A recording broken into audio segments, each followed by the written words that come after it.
अंधेरे की गहराइयों से आपका स्वागत है द लास्ट पेज पर, जहां हर कहानी आपको रोंगटे खड़े कर देगी, जहां आखिरी पन्ना कभी कभी आखिरी सांस तक ले जाता है। अगर आपको डर पसंद है तो तैयार हो जाइए, अभी सब्सक्राइब कर लीजिए और बेल आइकन दबाइए, क्योंकि यहां हर शुक्रवार रात नई दहशत इंतजार कर रही है। रात के अंधेरे में बस ड्राइवर राम सिंह अपनी पुरानी बस को हाईवे पर दौड़ा रहा था। बारिश की बूंदें विंडशील्ड पर गिर रही थीं और वाइपर की आवाज दिल की धड़कनों की तरह तेज हो चुकी थी।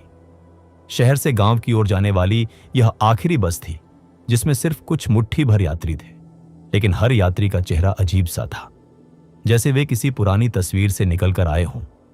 राम सिंह ने रियर व्यू मिरर में देखा तो एक अधेड़ महिला मुस्कुरा रही थी, जिसके दांत पीले और नुकीले थे।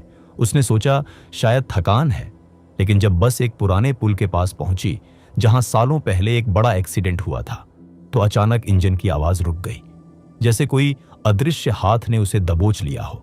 बारिश तेज हो गई और बिजली चमकने लगी। राम सिंह ने बस को किनारे लगाया और यात्री चिल्लाने लगे कि आगे बढ़ो, लेकिन उनकी आवाजें गूंजती हुई जैसे किसी गहरी गुफा से आ रही हो। तभी पीछे से एक लड़की की ठंडी सांस उसके गले पर पड़ी और बोली, भैया जल्दी चलाओ, मेरी मां इंतजार कर रही है। लेकिन जब राम सिंह ने मुड़कर देखा तो लड़की का चेहरा आधा सड़ा हुआ था और आंखें खाली गड्ढों में बदल चुकी थी।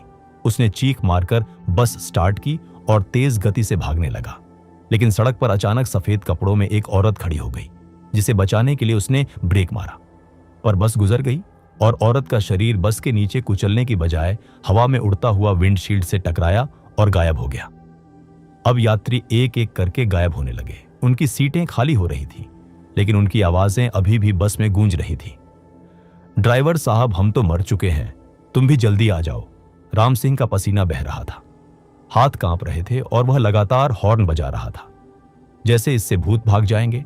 रास्ते में पुराने कब्रिस्तान के पास बस रुक गई और दरवाजे खुद ब खुद खुल गए। बाहर से सैकड़ों साए घुसने लगे, जो पिछले सालों में इसी बस में मारे गए यात्री थे, जिनकी लाशें सड़क किनारे पड़ी रह गई थी। एक बूढ़ा आदमी जो राम सिंह का पुराना सहायक लगता था, उसके कंधे पर हाथ रखकर बोला, रामू, तूने उस रात शराब पीकर बस चलाई थी ना? हम सब तेरी वजह से मरे और अब तू हमारा साथी बन।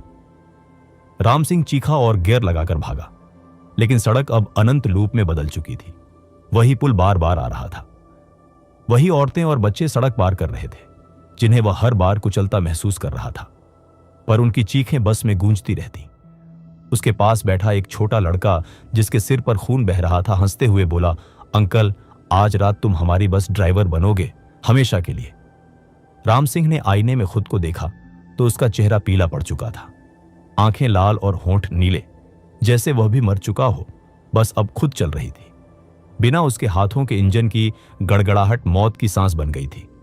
बाहर अंधेरा घना होता जा रहा था और अंदर से यात्री गाने गा रहे थे, जो असल में शापित मंत्र थे, जो राम सिंह की आत्मा को बस के अंदर कैद कर रहे थे।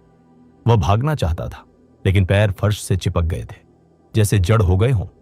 तभी पिछली सीट से उसकी मृत पत्नी का भूत उठा, जो साल पहले इसी बस में यात्रा करते हुए मरा था, और बोली, तुमने मुझे बचाने की कोशिश नहीं की रामू, अब मेरे साथ रहो। राम सिंह रो पड़ा, लेकिन उसकी आंसू खून बन गए थे, जो सीट पर गिर रहे थे। बस अब तेजी से एक काले सुरंग की ओर बढ़ रही थी, जहां अंत में रोशनी नहीं बल्कि अंधकार का साम्राज्य था। यात्री अब पूरी तरह से दिखने लगे थे, सड़े हुए चेहरे, टूटे हाथ और खाली आंखें, जिनमें सदियों का दर्द था। वे सब राम सिंह को घेर कर नाच रहे थे और चिल्ला रहे थे, स्वागत है नए ड्राइवर का। राम सिंह की चीख आसमान चीर गई, लेकिन कोई सुनने वाला नहीं था, क्योंकि वह अब इस भूतिया बस का हिस्सा बन चुका था, जो हर रात उसी हाईवे पर यात्रियों को लुभाती हुई चलती रहती है, और जो चढ़ता है वह कभी उतर नहीं पाता। सड़क पर अब बस की लाइटें लाल हो चुकी थी, जैसे खून से सनी हो, और इंजन की आवाज अब दिल की धड़कन बन गई थी, जो कभी रुकती ही नहीं। राम सिंह अब बस का हिस्सा था, उसकी आत्मा स्टीयरिंग से बंधी हुई थी, और हर नए यात्री को वह मुस्कुराते हुए बिठाता था, जबकि अंदर से चीखना चाहता था, लेकिन मुंह से सिर्फ टिकट दो निकलता था।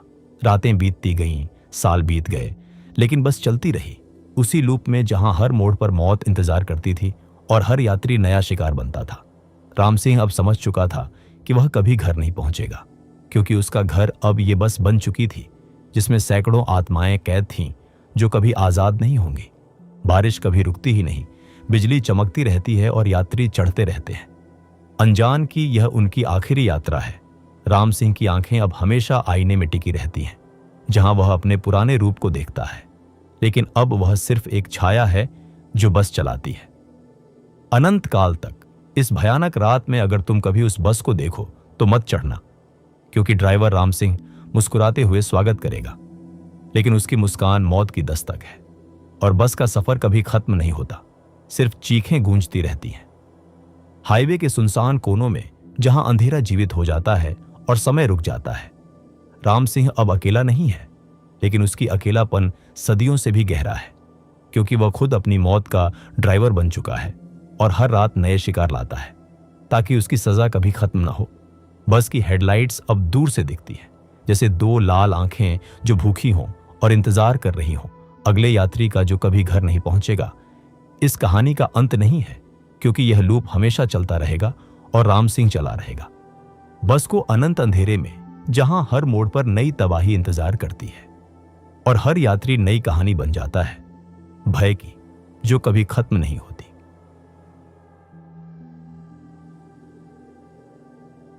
रात के गहरे सन्नाटे में बस ड्राइवर विक्रम अपनी नई बस को पहाड़ी सड़क पर दौड़ा रहा था, जहां घना कोहरा चारों तरफ फैला हुआ था और हेडलाइट्स की रोशनी सिर्फ कुछ मीटर आगे तक ही पहुंच पा रही थी। यह बस नंबर 133 थी, जो हर शुक्रवार आधी रात को शहर से देवगढ़ की ओर जाती थी, लेकिन इस बार सिर्फ 7 यात्री थे, जिनमें से एक भी सामान्य नहीं लग रहा था। विक्रम ने रियर व्यू मिरर में देखा तो पिछली सीट पर बैठा बुजुर्ग व्यक्ति अपनी गर्दन 180 डिग्री घुमाकर मुस्कुरा रहा था, जिसकी आंखें पूरी तरह सफेद थीं। उसने ठंडे स्वर में कहा, बेटा जल्दी चलाओ वरना वे आ जाएंगे। लेकिन जब विक्रम ने पूछा कौन, वे तो बुजुर्ग गायब हो चुका था। सिर्फ उसकी छाया सीट पर हिल रही थी। बस जैसे जैसे ऊंची चोटियों की ओर बढ़ी कोहरा और गाढ़ा होता गया और अचानक रेडियो पर पुरानी फिल्मी गाने की जगह एक औरत की रोती हुई आवाज आने लगी, विक्रम मुझे बचाओ, मैं तुम्हारी बीवी हूं। लेकिन विक्रम की बीवी तो 3 साल पहले मर चुकी थी, इसी पहाड़ी सड़क पर जब उसने शराब पीकर बस चलाई थी और पूरा परिवार बस के साथ खाई में गिर गया था। अब बस का इंजन खुद ब खुद तेज हो गया था, जैसे कोई अंदर से दबा रहा हो। यात्री एक एक करके बदलने लगे थे। एक जवान लड़की का चेहरा पिघलकर खोपड़ी दिखाने लगा और वह चीखते हुए बोली, तुमने हमें मारा विक्रम, अब हम तुम्हें ले जाएंगे। विक्रम ने ब्रेक मारे, लेकिन बस रुकी नहीं, उल्टा और तेज हो गई। सड़क अब सर्पिल मोड़ों में बदल चुकी थी, जो कभी खत्म ही नहीं होते थे। बाहर से सैकड़ों हाथ बस की खिड़कियों पर थपथपा रहे थे। सड़े हुए नाखून खरोंच रहे थे और चेहरे कोहरे में दिखते थे, जो विक्रम के पुराने यात्रियों के थे, जिन्हें उसने पिछले सालों में लापरवाही से मार डाला था। एक छोटा बच्चा जिसके सिर पर गहरी चोट थी, बस के फर्श पर रेंगता हुआ उसके पैरों तक आया और बोला, पापा ड्राइवर बनकर हमें क्यों छोड़ दिया। विक्रम की आंखों से आंसू बहने लगे, लेकिन वे खून के थे, जो स्टीयरिंग पर गिरकर धुंधला रहे थे। बस अब हवा में तैरने लगी थी। पहिए घूम रहे थे, पर सड़क से ऊपर और नीचे खाई में आग की लपटें दिख रही थीं, जहां उसकी पुरानी बस चल रही थी। यात्री अब पूरे बस में फैल गए थे। उनकी लाशें सड़ चुकी थीं, मांस टपक रहा था और वे सब मिलकर गा रहे थे एक भयानक गीत जो विक्रम के कान फोड़ रहा था, आओ हमारे साथ, देवगढ़ कभी नहीं पहुंचोगे। विक्रम ने दरवाजा खोलकर कूदने की कोशिश की, लेकिन अदृश्य दीवार ने उसे रोका और बस का फर्श उसके पैरों से चिपक गया, जैसे जीवित मांस हो। तभी डैशबोर्ड पर उसकी मृत बेटी की तस्वीर जीवित हो गई और वह हंसते हुए बोली, पापा यह बस अब तुम्हारी सजा है, हमेशा के लिए। और बस घूमने लगी उसी जगह पर लूप में, जहां हर चक्कर के साथ यात्री और बढ़ जाते थे। नए नए सड़े चेहरे, नए नए आरोप। विक्रम चीखता रहा, लेकिन उसकी चीख बस की हॉर्न बन गई, जो पहाड़ों में गूंजती रही। बाहर कोहरा अब लाल हो चुका था, खून की तरह, और सड़क पर लाशें पड़ी थीं, जो बस के नीचे से उठकर चढ़ रही थीं। इंजन की आवाज अब दिल की धड़कन बन गई थी, जो हर पल तेज होती जा रही थी, जैसे बस खुद सांस ले रही हो। विक्रम की त्वचा झुर्रीदार हो चुकी थी, बाल सफेद और आंखें गड्ढों में ढस गई थीं। वह अब ड्राइवर नहीं, बल्कि बस का कैदी बन चुका था। यात्री उसे घेर कर नाच रहे थे, उनके टूटे हाथ उसके गले पर फिसल रहे थे। ठंडी सांसें उसके चेहरे पर, और बोले जा रहे थे, अगला स्टॉप तुम्हारी कब्र है। बस कभी रुकती ही नहीं थी। पहाड़ी सड़क अनंत हो चुकी थी। मोड़ बार बार दोहराते थे और हर बार नई भयावहता लाते थे। जैसे कोई पुरानी औरत विंडशील्ड पर चिपक जाती और अपना सड़ा चेहरा चाटती हुई अंदर देखती। विक्रम अब समझ चुका था कि यह बस नर्क का वाहन है, जो सिर्फ उन ड्राइवरों को चुनती है जिनके हाथों खून लगा हो, और अब वह इसका स्थायी ड्राइवर बन चुका था। रातें बीतती गईं, साल गुजर गए, लेकिन बस उसी कोहरे में घूमती रही। नए यात्री चढ़ते रहे, अनजान कि उनका सफर मौत की ओर है। विक्रम मुस्कुराता हुआ टिकट लेता, लेकिन अंदर से चीखता रहता था। उसकी आत्मा स्टीयरिंग व्हील से बंधी हुई थी और हर नए मोड़ पर पुरानी गलतियां याद दिलाती थी। अगर तुम कभी रात में पहाड़ी सड़क पर बस नंबर 133 देखो तो कभी मत चढ़ना, क्योंकि ड्राइवर विक्रम का चेहरा अब खोपड़ी जैसा है।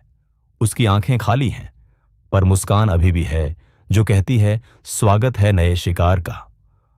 और बस चलती रहेगी अनंत काल तक कोहरे में, जहां समय रुक गया है और मौत हर यात्री का इंतजार करती है।